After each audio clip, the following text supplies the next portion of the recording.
They labeled me unfit for marriage, and following 12 rejections over 4 years, I began to internalize it. My full name is Elena Whitmore. I am 22 years old, and my legs have been non-functional since I was 8. This was the result of a riding accident that fractured my spine, making me reliant on a wheelchair that my father had a craftsman in Richmond build. However, in Virginia society in 1856, the wheelchair itself wasn't what made me unmarriageable. It was the message the wheelchair conveyed. Damaged goods, a burden. I was seen as a woman who could not meet the fundamental requirements of Southern womanhood, such as accompanying her husband at social events, giving birth without complications, or managing a household while standing.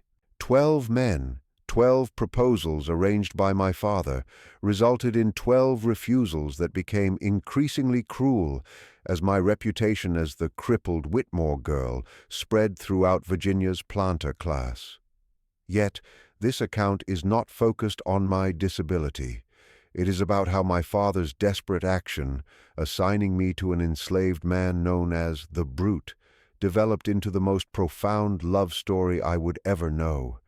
It's about how a society that saw me as valueless and him as mere chattel was demonstrated to be completely mistaken about both of us. Allow me to transport you back to March 1856, to the exact moment my father made a decision that would forever alter 3 lives. Whitmore Estate is situated in Virginia's Piedmont region, about 20 miles west of Charlottesville. It's a place where gentle hills meet thick woods, and tobacco fields stretch towards the Blue Ridge Mountains. The property consists of 5,000 acres of excellent farmland, 200 enslaved people, and a residence constructed by my grandfather in 1790. It's a 2-story red brick house with white columns, French imported crystal chandeliers, and so many rooms that my father and I could avoid seeing each other for days if we wished. I was born here in 1834, the sole child of Colonel Richard Whitmore and his wife Catherine. My mother passed away 3 days after my birth from childbed fever, leaving my father with an infant daughter and no inclination to marry again. He raised me with a blend of reserved affection and practical resolve. My education surpassed that of most Southern girls. I was taught to read Greek and Latin, to calculate, and to discuss philosophy and politics. His plan was to secure me a beneficial marriage, utilizing my education as an asset to attract a wealthy, intelligent husband. Then came the riding accident. I was 8 years old, riding a horse that was too spirited for my abilities because I had pleaded, and my father had indulged me. The horse was startled by a snake, reared up, and I fell. I landed on my back across a fallen log, and I heard a snap, not the log, but my spine. Doctors arrived from Richmond and Philadelphia. They examined me, consulted, and delivered their conclusion: the injury was permanent. My legs would never function correctly again. I might regain some feeling and slight movement, but I would never walk normally, run, or dance. I would need a wheelchair for the rest of my life. My father commissioned the best available wheelchair, a mahogany frame, a leather seat, and wheels that glided smoothly on our house's polished floors. He hired tutors to continue my schooling, as attending social functions was now difficult. He adapted our home by adding ramps where there were stairs, widening doorways, and creating a ground-floor bedroom. But he could not adapt Virginia society. By the time I was 14, when other girls my age were being courted at parties and picnics, I was at home with my books. By 16, as my peers were getting engaged, I watched life unfold without me through the windows. At age 18, my father initiated his search for a husband for me. He was 51, healthy, but increasingly worried about my future after his death. "You require protection," he told me. "You need someone to look after you, manage the estate, and ensure your security." "I can manage the estate," I countered. "You've taught me enough about business and farming." "Elle la nena." His tone was gentle yet firm. You know that's not how society functions, especially for a woman alone." He gestured toward my wheelchair. "You need a husband." The first suitor was Thomas Aldrich, 35, a tobacco planter from Lynchburg. My father invited him for dinner, introduced me in the parlor, and I observed Thomas's gaze travel from my face to the wheelchair and then to the floor. "Miss Whitmore is highly educated," my father stated. "She reads Greek, speaks French, and handles household accounts with exceptional proficiency." "Colonel Whitmore," Thomas interrupted, "may I speak with you privately?" They left me in the parlor. I knew exactly what was happening. I could hear the hushed voices from the study and could anticipate Thomas saying what every subsequent suitor would say in varying forms. My father returned alone. "Mr. Aldrich has declined. He feels the situation is not suitable." "Because I cannot walk?" "Elena, you can say it, father. Because I'm crippled, because I'm damaged, because I'm useless." "You are not useless." But his eyes conveyed his understanding that the world disagreed. The second proposal came 3 months later from James Morrison, a 40-year-old widower with 3 children. The discussion in my father's study was longer this time. I heard raised voices. I heard my father arguing, but the outcome was identical. Morrison emerged and looked at me with what seemed like pity. "Miss Whitmore, you appear to be a lovely young woman, but my children require a mother who can physically manage them. I'm sorry." The third, fourth, and fifth proposals occurred throughout 1853 and 1854. Each refusal carried its own brand of cruelty. "I require a wife who can stand beside me at social functions, not one who must sit while others stand." The wedding would be awkward. How would she proceed down the aisle? "I've heard she's unable to have children. What's the purpose of marriage?" That last rumor was particularly malicious. A doctor had speculated without examining me that my spinal injury might impact my capacity to bear children.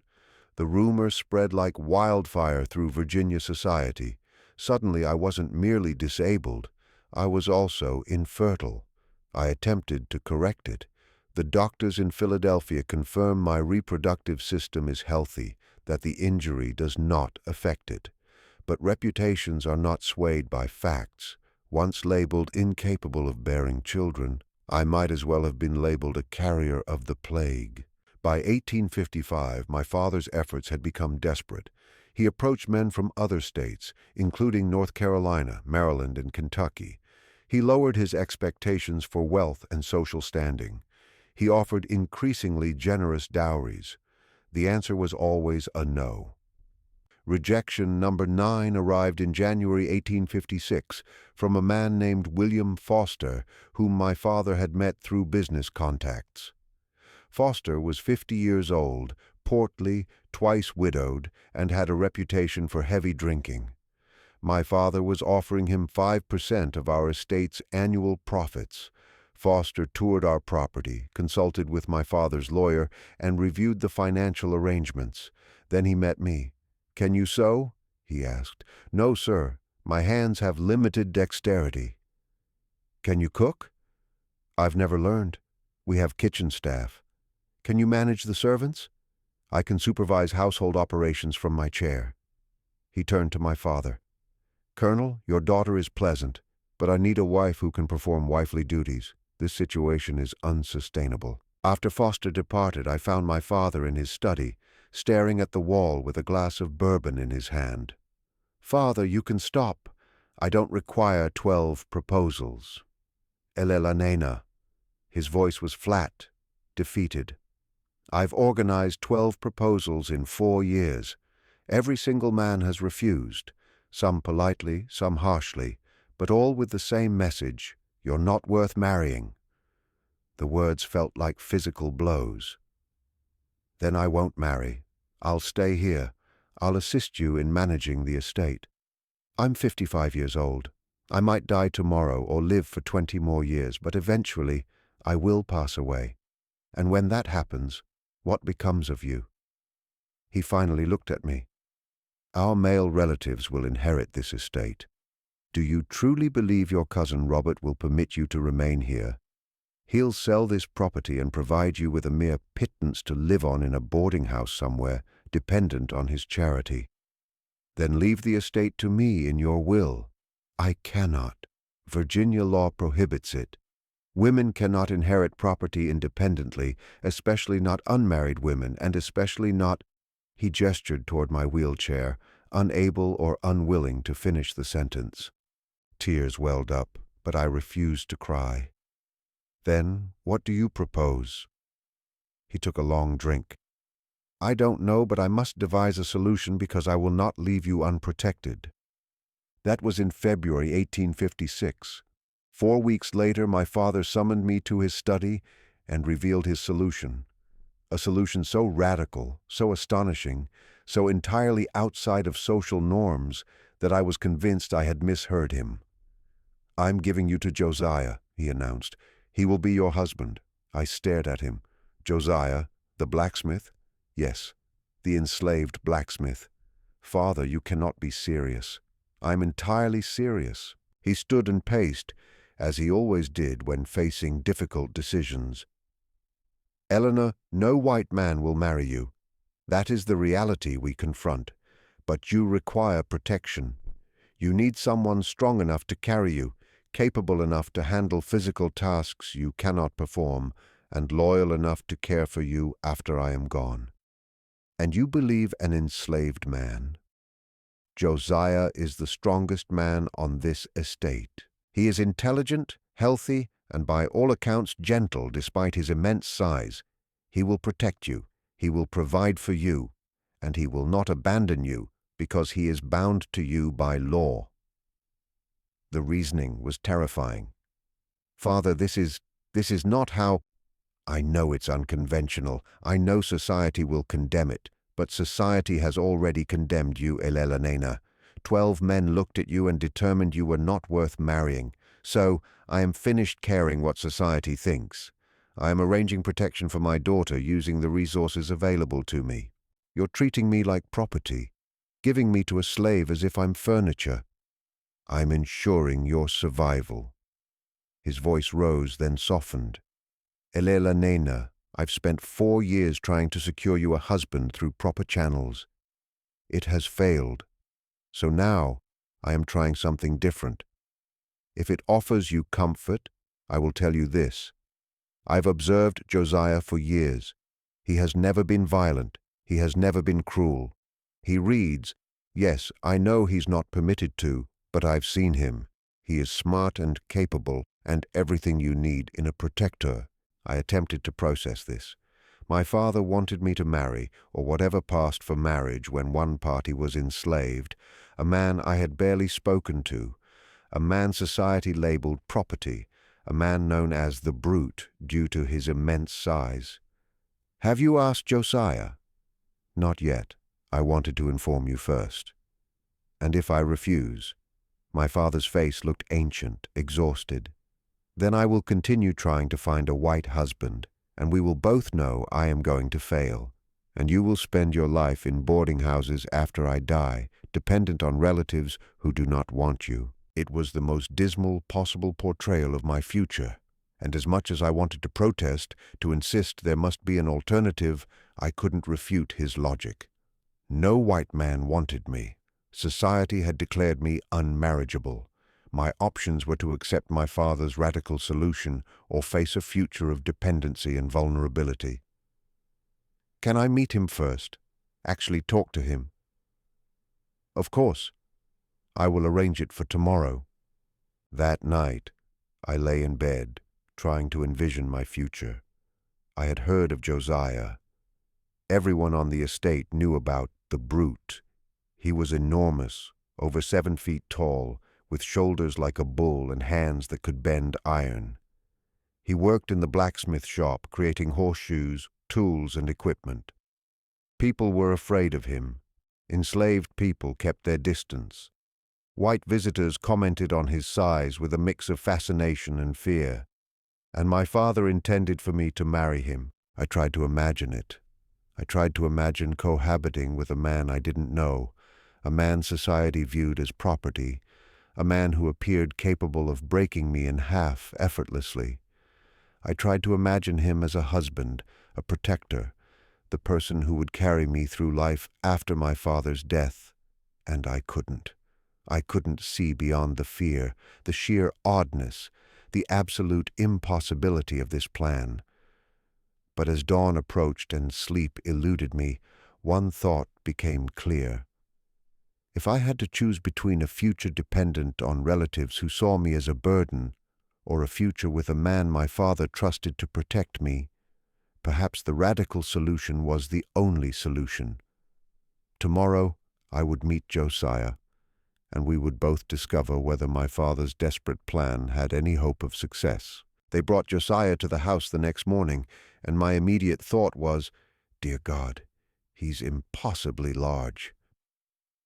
I was in the parlor, positioned by the window in my wheelchair, when I heard heavy footsteps in the hall. My father entered first, followed by a figure who actually had to duck to fit through the doorway. Josiah was 7 feet tall, if not more, with shoulders that barely cleared the doorframe's width. He weighed at least 300 pounds, all of it muscle from years of blacksmith work. His hands were enormous, scarred from forge burns, capable of bending iron bars. His face was dark, weathered with a thick beard, and his eyes darted nervously around the room, never resting on me. He wore work clothes, a rough cotton shirt and pants, both strained by his size. He stood with his hands clasped in front of him, head slightly bowed, in the posture of an enslaved person in a white person's house. The brute was an accurate descriptor. He looked like he could tear the house apart with his bare hands. My father cleared his throat. "Josiah, this is my daughter, Eleanor." Josiah's eyes flicked to me for half a second, then back to the floor. "Yes, sir." His voice was surprisingly soft for such a large man, deep but quiet, almost gentle. "Eleanor," my father continued, "I've explained the situation to Josiah. He understands that he will be responsible for your care and protection." I found my voice, although it trembled. "Josiah, do you comprehend what my father is proposing?" Another quick glance at me, then back down. "Yes, miss. To be your husband, to protect you, to help you, and you've agreed to this?" He looked confused then, as if the notion of his agreement mattering was foreign. "The colonel said I should, miss." "But do you want to?" The question seemed to startle him. His eyes met mine for the first time, dark brown, surprisingly gentle for such a formidable face. I don't know what I want, miss. I'm a slave. What I want usually doesn't matter." The honesty was harsh, yet fair. My father intervened. "Eleanor, perhaps you and Josiah should speak privately. I'll be in my study if you need me." He left, closing the door behind him, leaving me alone with a 7-foot enslaved man who was supposed to become my husband. Silence stretched between us. Josiah stood frozen, clearly unsure what to do. I was equally uncertain. What do you say to someone you've been given to like property? Would you like to sit? I gestured to the chair across from me. He looked at the chair, a delicate piece with curved legs and embroidered cushions, then at his enormous frame. "I don't think that chair would support me, miss." "The sofa, then." He sat cautiously on the edge of the sofa, which groaned under his weight, but held. Even seated, he was taller than most standing men. His hands rested on his knees, and I couldn't help staring at them. Each finger was like a small club, scarred and calloused, capable of crushing stone. "Are you afraid of me, miss?" His voice was quiet. "Should I be?" "No, miss. I would never hurt you. I promise that." "They call you the brute." He flinched. "Yes, miss, because of my size, because I look frightening. But I'm not brutal. I've never harmed anyone. Not intentionally." "But you could, if you wanted to." "I could, He met my eyes again. But I wouldn't. Not you. Not anyone who didn't deserve it. There was something in his eyes, a sadness, a resignation, a gentleness that didn't match his appearance. I made a decision. Josiah, I want to be truthful with you. I don't want this any more than you likely do. I don't know you. You don't know me. My father is arranging this because he's desperate, and I'm unmarriageable, and he believes you are the only solution. But if we're going to proceed with this, if we're going to live together, work together, whatever this arrangement becomes, I need to know, are you dangerous? No, miss. Are you cruel? No, miss. Are you going to hurt me? Never, miss. I promise on everything I hold sacred I will never hurt you. The sincerity in his voice was undeniable. He genuinely believed what he was saying. Then I have another question. Can you read? The question clearly took him by surprise. His eyes widened, a flash of fear crossing his face. Why? Why do you ask? Because my father mentioned it. He said he'd seen you reading. Is that true? Josiah was silent for a prolonged moment. Reading was forbidden for enslaved people in Virginia. Teaching an enslaved person to read could lead to punishment for both teacher and student. Admitting literacy was risky. Finally, he spoke quietly. Yes, miss, I can read. I taught myself when I was younger. I know it's not allowed, but I couldn't stop myself. Books are... He searched for words. They're doorways to places I'll never go, to thoughts I'd never have otherwise. What do you read? Whatever I can find, miss. Old newspapers mostly. Sometimes books I borrow from other slaves who found them. I read slowly. I didn't learn properly, but I read. Have you read Shakespeare?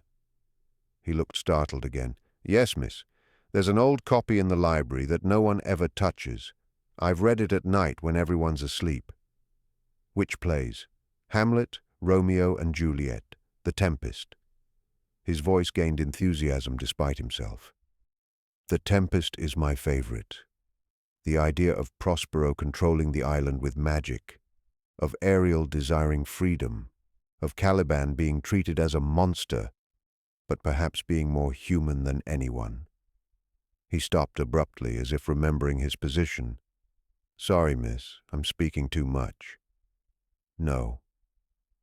I was smiling, genuinely smiling for the first time in this bizarre conversation. Keep talking. Tell me about Caliban. And then something extraordinary happened. Josiah, the massive enslaved man known as the Brute, began discussing Shakespeare with an intelligence and insight that would have impressed university professors. Caliban is called a monster, but Shakespeare reveals he has been enslaved, his island stolen, his mother's magic dismissed as witchcraft. Prospero calls him savage, but Prospero is the one who arrived on the island and claimed ownership of everything, including Caliban himself. So who is truly the monster?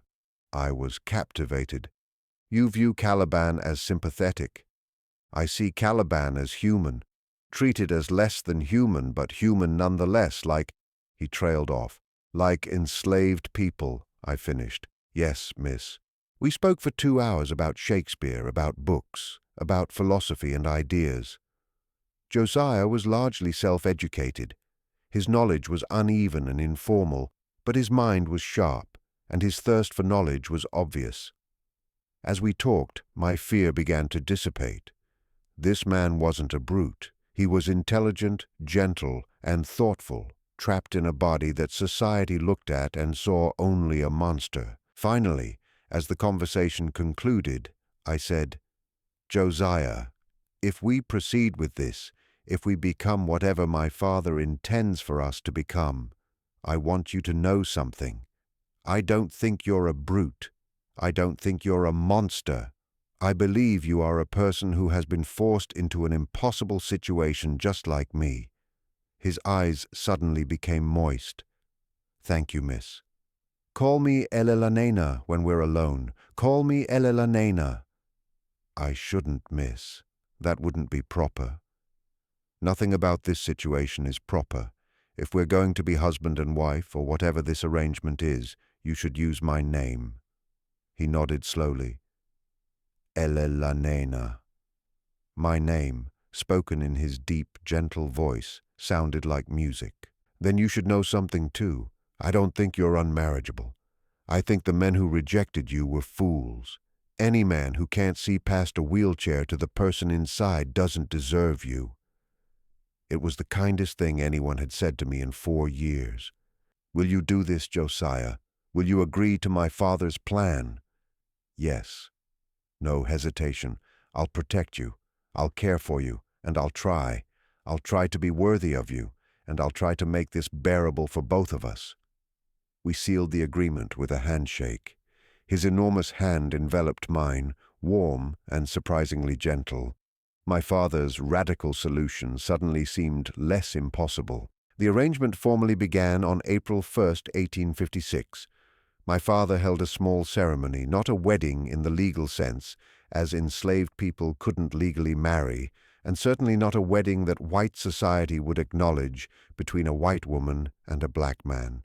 But he assembled the household staff, read some Bible verses, and announced that Josiah was now responsible for Elelanena's care and protection. He speaks with my authority regarding Elelanena's welfare, my father told the assembled enslaved people and white overseers. Treat him with the respect that position deserves. A room was prepared for Josiah, adjoining mine, connected by a door but separate, maintaining a pretense of propriety. He moved his few possessions from the slave quarters, some clothes, a few books he'd secretly amassed, tools from the forge. The initial weeks were awkward. We were strangers attempting to navigate an impossible situation. I was accustomed to being cared for by female servants. He was accustomed to heavy labor in the forge. Now he was responsible for intimate tasks, assisting me to dress, carrying me when the wheelchair was inadequate, helping with personal needs I had never imagined discussing with a man. But Josiah approached everything with extraordinary gentleness and respect. When he needed to carry me, he would ask permission first. When helping me dress, he would avert his eyes whenever possible. When I needed assistance with private matters, he maintained my dignity even when the situation was inherently undignified. I know this is uncomfortable, I told him after a particularly awkward morning. I know you didn't choose this. Neither did you. He was reorganizing my bookshelf. I had mentioned wanting it in alphabetical order, and he had taken it on as a project. But we're making it work, aren't we? He looked at me, his enormous frame somehow non-threatening as he knelt beside the bookshelf. Elelanena, I've been enslaved my entire life. I've performed back-breaking labor in heat that would kill most men. I've been whipped for errors, sold away from family, treated like an ox with a voice. He gestured around the comfortable room. Living here, caring for someone who treats me like a human being. Having access to books and conversation. This is not hardship. But you're still enslaved. Yes. But I'd rather be enslaved here with you than free, but alone somewhere else. He returned to the books. Is that wrong to say? I don't think so. I think it's honest. By the close of April, we had settled into a routine. In the mornings, Josiah would help me prepare, then carry me to the breakfast room. After breakfast, he would return to the forge, as my father still required his blacksmith, while I worked on household accounts and correspondence in the library. In the afternoons, Josiah would return, and we would spend time together. Sometimes I would observe him working in the forge, fascinated by how he transformed iron into useful objects. Sometimes he would read to me. His reading had improved dramatically with access to my father's library and my tutoring. In the evenings, we would discuss everything. About his childhood on a different plantation. About his mother, who had been sold away when he was 10. about his dreams of freedom that felt impossibly distant. And I would speak about my mother, who died when I was born, about the accident that paralyzed me, about feeling trapped in a body that didn't work and a society that didn't want me. We were two discarded people finding solace in each other's company. In May, something shifted. I had been watching Josiah work at the forge, as was my custom. He was crafting a new set of hinges for the barn door, heating iron until it glowed orange, then hammering it into shape with precise strikes. "Do you think I could try?" I asked suddenly. He looked up, surprised. "Try what?" "The forge work. Hammering something." "Eleanor, it's hot and dangerous. And I've never done anything physically demanding in my life because everyone assumes I'm too fragile. But perhaps with your assistance." He studied me for a long moment, then nodded. "Okay, let me set it up safely." He positioned my wheelchair near the anvil, heating a small piece of iron until it was workable. He placed it on the anvil, then handed me a lighter hammer, still heavy but manageable. "Hit right there. Don't worry about strength. Just feel the metal moving." I swung. The hammer struck the iron with a weak thunk, barely making an impression. "Again, use your shoulders." I swung harder, a slightly better hit. The iron bent marginally. "Good. Again." I hammered repeatedly. My arms ached. My shoulders burned. Sweat poured down my face. But I was doing physical work, actually shaping metal with my own hands. When the iron cooled, Josiah held up the slightly bent piece. "Your first project. It's not much, but you made it." I was crying and laughing at the same time. I made something with my hands, with strength. "You're stronger than you think. You've always been strong. You just needed the right activity." From that day onward, I spent hours at the forge. Josiah taught me the fundamentals: how to heat metal, how to hammer, how to shape. I wasn't strong enough for the heavy work, but I could make small items, hooks, simple tools, decorative pieces. For the first time in 14 years since my accident, I felt physically capable. My legs didn't work, but my arms and hands did, and in the forge, that was sufficient. June brought a different realization. We were in the library one evening. Josiah was reading Keats' poetry aloud. His reading had improved to the point that he could handle more complex texts. His voice was perfect for poetry, deep and resonant, lending weight to every line. "A thing of beauty is a joy forever," he read. "Its loveliness increases. It will never pass into nothingness." "Do you believe that?" I asked. "That beauty is permanent?" "I think beauty in memory is permanent. The thing itself might fade, but the memory of beauty lasts." "What's the most beautiful thing you've ever seen?" He was silent for a moment. "You, yesterday at the forge, covered in soot, sweating, laughing while you hammered that nail. That was beautiful." My heart skipped. "Josiah, I'm sorry. I shouldn't have—" "No." I rolled my wheelchair closer to where he sat. "Say it again. You were beautiful. You are beautiful.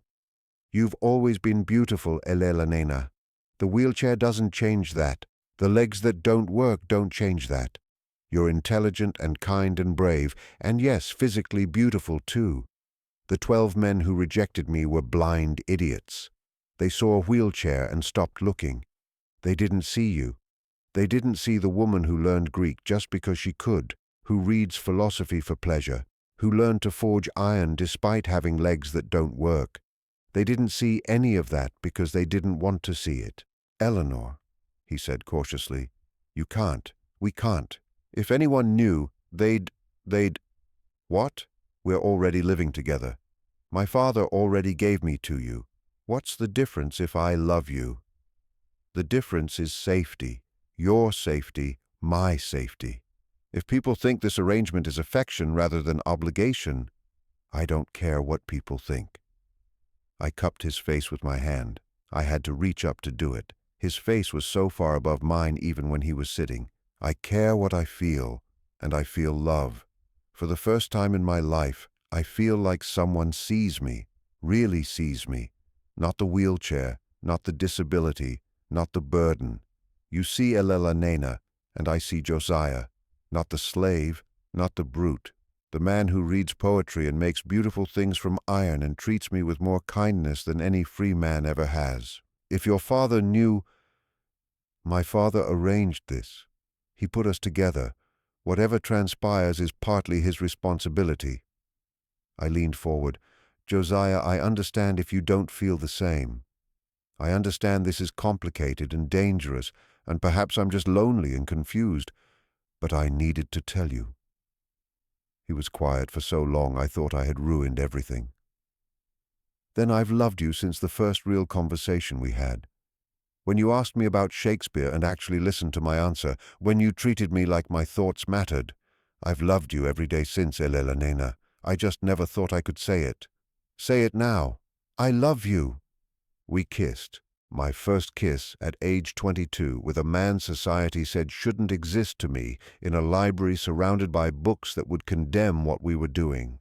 It was perfect. For 5 months, Josiah and I lived in a bubble of stolen happiness. We were careful, never displaying affection in public, maintaining the pretense of dutiful ward and assigned protector. But in private, we were simply two people in love. My father either didn't notice or chose not to notice. He saw that I was happier, that Josiah was attentive, that the arrangement was effective. He asked no questions about the time we spent alone together, the way Josiah looked at me, or the way I smiled around him. We built a life together in those 5 months. I continued learning forge work, creating increasingly intricate pieces with Josiah's guidance. He continued reading, devouring books from the library, deepening his comprehension of literature and philosophy daily. We talked endlessly about everything and nothing, about dreams of a world where we could be openly together, about the impossibility of those dreams, about finding joy in the present despite the uncertain future. And yes, we became intimate. I will not detail what happens between two people in love, but I will state this. Josiah approached physical intimacy the same way he approached everything with me, with extraordinary gentleness, with concern for my comfort, with a reverence that made me feel cherished rather than used. By October, we had created our own world inside the impossible space society had forced us into. We were happy in ways neither of us had ever imagined possible. Then my father discovered the truth. It was December 15th, 1856. Josiah and I were in the library, lost in each other, kissing with the freedom of people who believed they were alone.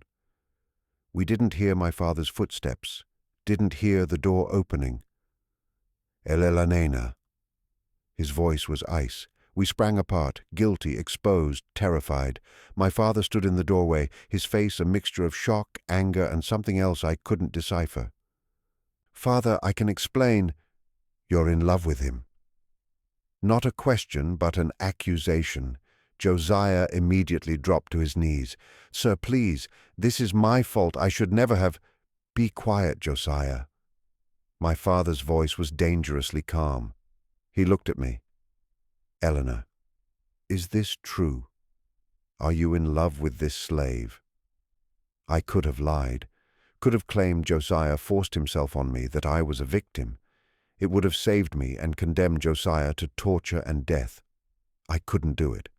Yes, I love him, and he loves me.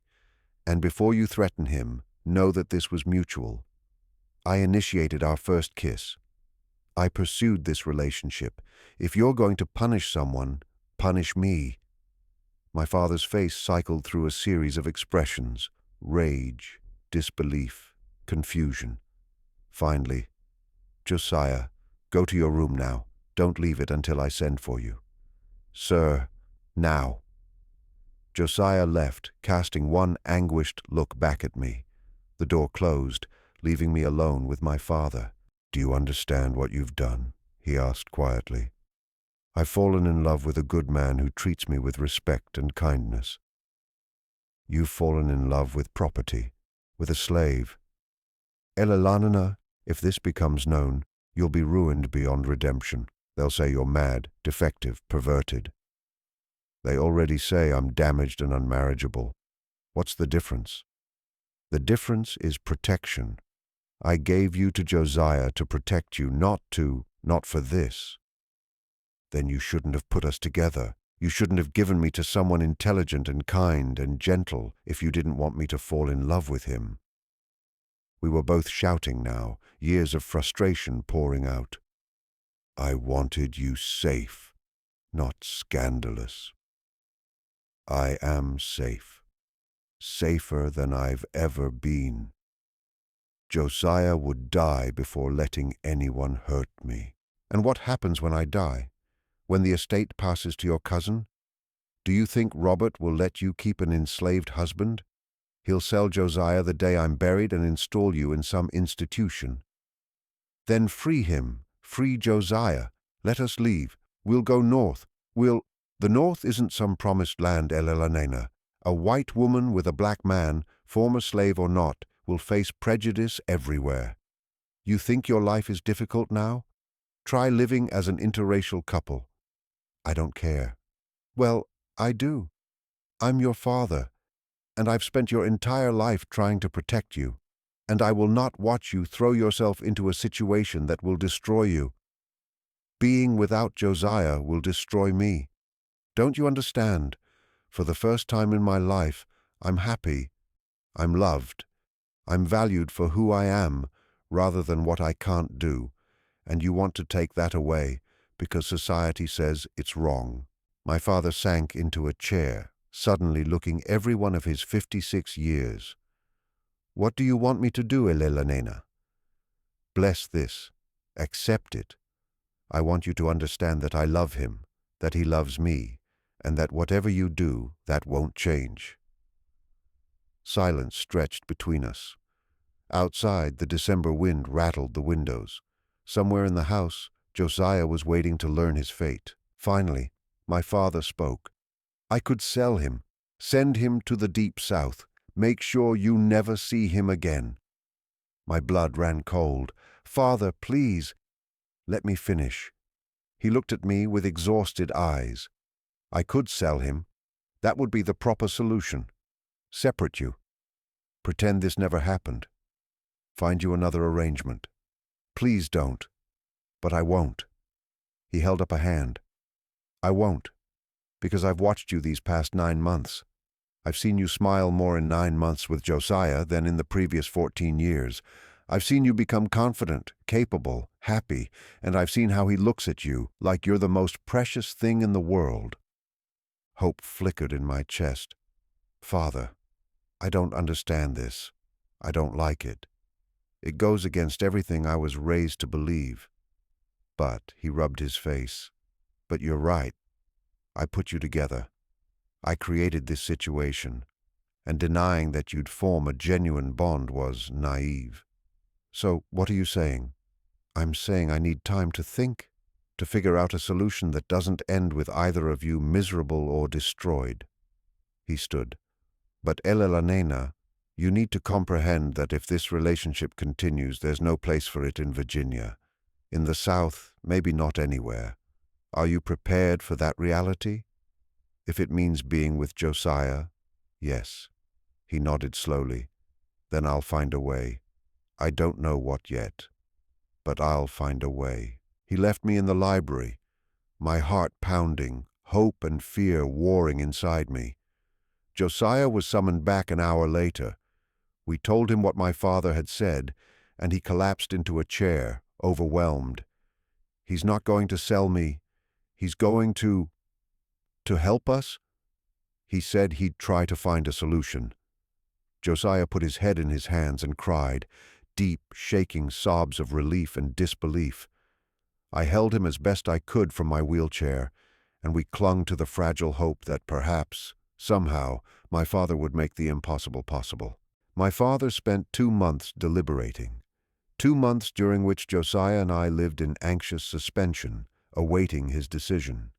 We continued our routines, forge work, reading, conversations, but everything felt temporary, conditional on whatever solution my father conceived. In late February 1857, he called us both to his study. "I've made my decision," he said without preliminary. We sat across from him, me in my wheelchair, Josiah perched on a too-small chair, both of us holding hands despite the impropriety. "There's no way to make this work in Virginia or anywhere in the South. Society won't accept it, and laws actively forbid it. If I keep Josiah here, even as your declared protector, suspicions will mount. Eventually someone will investigate and you'll both be destroyed." My heart sank. This sounded like a prelude to separation. "So," he continued, "I'm offering you an alternative, Josiah. I'm going to free you legally, formally, with documents that will be valid in any northern court. Ele la nena, I'm going to give you $5,000, enough to establish a new life, and I'm going to provide letters of introduction to abolitionist contacts in Philadelphia who can help you settle there." I couldn't breathe. You're freeing him?" "Yes." "And letting us go north together?" "Yes." Josiah made a sound, half sob, half laugh. "Sir, I can't." "You can, and you will." My father's voice was firm but not unkind. "Josiah, you've protected my daughter better than any white man would have. You've made her happy. You've given her a confidence and capability I thought she'd lost forever. In return, I'm giving you your freedom and the woman you love." "Father," I whispered, tears streaming, "thank you. Don't thank me yet. This won't be easy. Philadelphia has abolitionist communities that will accept you, but you'll still face prejudice. Eleanor is a white woman married to a black man." "Yes, married. I'm arranging for a proper legal marriage before you leave. You'll be ostracized by many. You'll struggle financially, socially, perhaps physically. Are you certain you want this?" "More certain than I've ever been about anything." Josiah's voice was thick with emotion. "Sir, I'll spend the rest of my life making sure Ele la nena never regrets this. I'll protect her, provide for her, love her. I swear it." My father nodded. "Then we proceed. The paperwork for your freedom will take a week. I've already contacted a minister in Richmond who will perform the marriage ceremony. He's sympathetic to abolitionist causes and won't ask too many questions.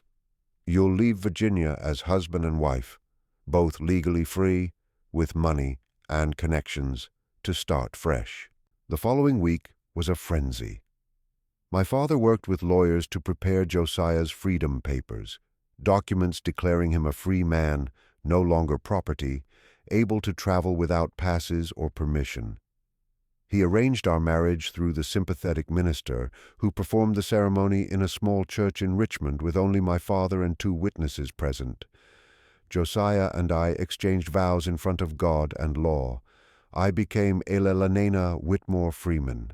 I kept both names, honoring my father while embracing my new life. Josiah became Josiah Freeman, a free man married to a free woman. We departed Virginia on March 15, 1857, in a private carriage my father arranged. Our possessions fit into 2 trunks: clothes, books, tools from the forge, and the freedom papers Josiah carried like sacred objects. My father embraced me before we left. "Write to me," he said. "Let me know you're safe. Let me know you're happy." "I will, Father. I love you too, Elelena. Now go build a life. Be happy." Josiah shook my father's hand. "Sir, I will protect her." "Josiah, that's all I ask." "With my life, sir." We traveled north through Virginia, Maryland, and Delaware. Each mile took us further from slavery and closer to freedom. Josiah kept expecting someone to stop us, to demand his papers, to challenge our marriage. But the papers were sound, and we crossed into Pennsylvania without incident. Philadelphia in 1857 was a bustling city of 300,000 people, including a large free black community in neighborhoods like Mother Bethel. The abolitionist contacts my father provided helped us find housing in a modest apartment in a neighborhood where interracial couples, though unusual, were not unheard of. Josiah opened a blacksmith shop with money from my father's gift. His reputation quickly grew. He was skilled, dependable, and his immense size meant he could handle work other smiths couldn't. Within a year, Freeman's Forge was one of the busiest in the district. I managed the business side, keeping accounts, dealing with clients, arranging contracts. My education and my mind, which Virginia society had deemed worthless, became essential to our success. We welcomed our first child in November 1858, a boy we named Thomas after my father's middle name. He was healthy and perfect. Watching Josiah hold our son for the first time, this gentle giant cradling a tiny baby with infinite care, I knew we had made the right choice. 4 more children followed: William in 1860, Margaret in 1863, James in 1865, and Elizabeth in 1868.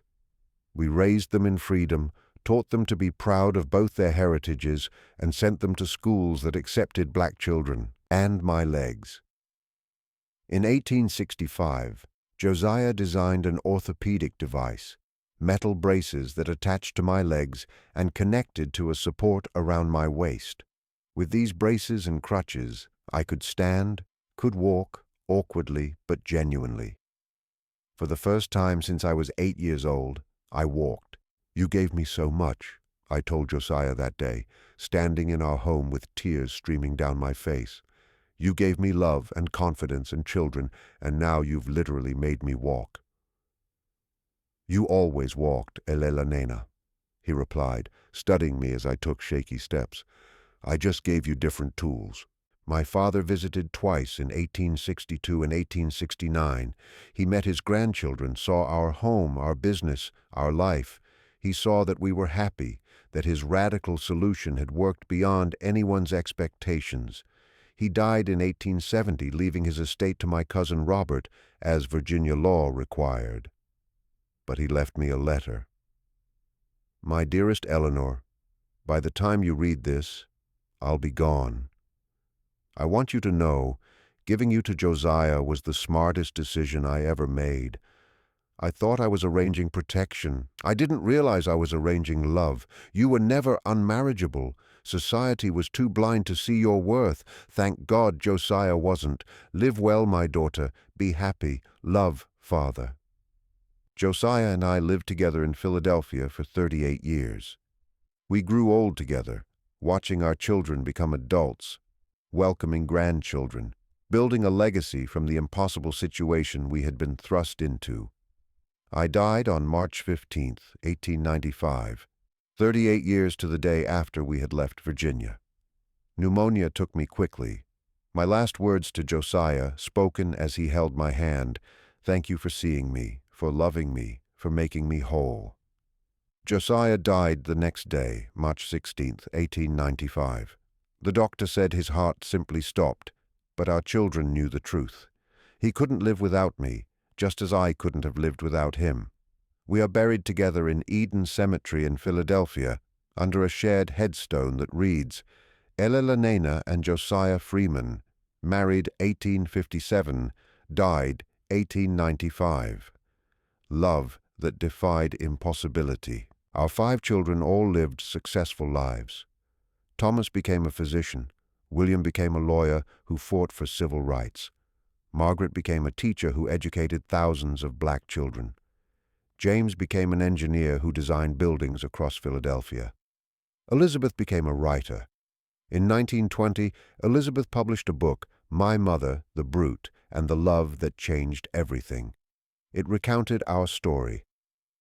The white woman society called unmarriageable, the enslaved man society called a brute, and how a desperate father's radical solution created one of the most beautiful love stories of the 19th century.